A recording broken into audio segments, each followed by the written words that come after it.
আপনাদের সঙ্গে আজকে শেয়ার করছি পিওর সিল্ক রেপ্লিকার বেশ কিছু ভ্যারিয়েশন। প্রাইস প্রথমেই বলে দিই, প্রাইস থাকবে অনলি 499। রয়েছে ব্লাউজ পিসের পোর্শন। যারা সরস্বতী পুজোর জন্য বাজেট ফ্রেন্ডলি একটা কালেকশন খুঁজছো তাদের জন্য কিন্তু একদম পারফেক্ট। সুন্দর একটা কালার কম্বিনেশন, ব্ল্যাক তার সাথে কুইন পিঙ্ক। বিষ্ণুপুরি সিল্কের আদলে এই শাড়িগুলো তৈরি করা হয়েছে পিওর সিল্ক রেপ্লিকা। প্রত্যেকটাতেই কিন্তু ব্লাউজ পিস অ্যাভেলেবল। শাড়িটার ব্লাউজ পিসের পোর্শন, প্রাইস অনলি 499। যারা ব্ল্যাক পরতে ভালোবাসে তাদের জন্য কিন্তু ভীষণ সুন্দর একটা কম্বিনেশন। আর এই শাড়িগুলো কিন্তু রেগুলার বেসিসে ইউজ করা যাবে।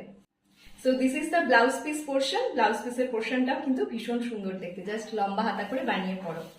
আবার এই শাড়িটার প্রাইস থাকছে 499। ভীষণ সুন্দর কিন্তু একটা কম্বিনেশন, ব্ল্যাক এবং তার সাথে ব্রাউন অথবা মেজেন্ডা, আমরা বলতে পারি ব্রাউন, চকলেট ব্রাউন কালারের কম্বিনেশন। ব্ল্যাকের সাথে ব্লাউজ পিসের পোর্শন অ্যাভেলেবেল থাকছে। একদম প্লেনের মধ্যে রয়েছে, যেহেতু শাড়িটাতে ভরাট কাজ রয়েছে ব্লাউজ পিসটা একদম প্লেনের মধ্যে থাকছে। চন্দন কালার এবং লালের অসাধারণ একটা এভারগ্রিন কম্বিনেশন। এরকম একটা শাড়ি যদি ওয়ার্ড্রবে থাকে যে কোনো অনুষ্ঠানে কিন্তু অনায়াসে পরে যেতে পারবে। চলো ব্লাউজ পিসের পোর্শনটা দেখি। প্লেন রেড এর মধ্যে ব্লাউজ পিসটা থাকছে, প্রাইস থাকছে অনলি 499। পুজোর সময় কিন্তু এগুলো 575 এও সেল হয়েছে, এখন শুধুমাত্র অফারে 499।